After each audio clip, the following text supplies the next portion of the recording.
Bismillahirrahmanirrahim. Assalamualaikum warahmatullahi wabarakatuh. Perkenalkan, nama saya Wahyu Rosanti dari kelas ESY 19B. Di sini saya akan menjelaskan tentang Imam Al-Mawardi.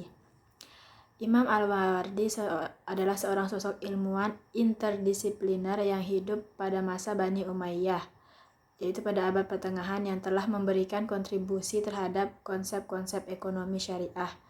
Konsep-konsep ekonomi Al-Mawardi tentang investasi, perilaku ekonomi, keuangan publik, kepemilikan, peran negara dalam ekonomi, dan intervensi pemerintah terhadap pasar tampaknya mendahului pemikiran ekonomi Barat, di mana pada masa itu ekonomi Barat belum membahas dan belum maju.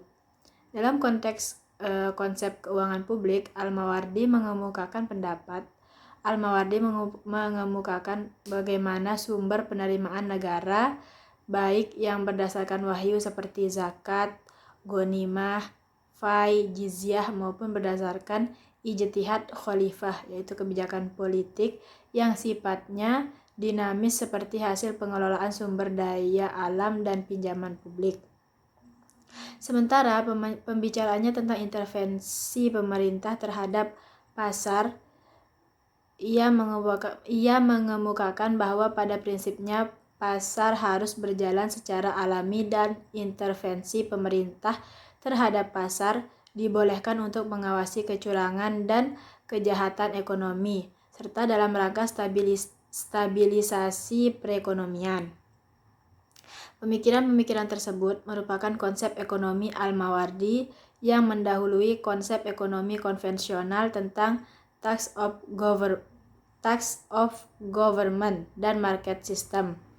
Pengembangan ekonomi modern dan ekonomi Islam dewasa ini merupakan kesinambungan dan pemikiran sarjana-sarjana Muslim awal yang kaya akan konsep-konsep ekonomi. Letak perbedaan antara ekonomi konvensional dan ekonomi Islam adalah bahwasanya ekonomi Islam atau ekonomi syariah itu tidak menganggap bahwa tuntunan agama, etika, dan moral suatu yang normatif dan terpisah dengan kegiatan ekonomi yang bersifat positif. Hal ini karena dalam ajaran Islam, perilaku ekonomi seorang Muslim dibentuk oleh pola-pola tertentu yang didasarkan pada syariat Islam.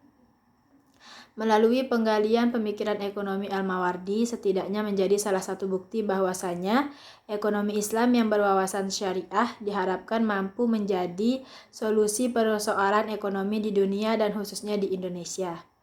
Syukron. Wassalamualaikum warahmatullahi wabarakatuh.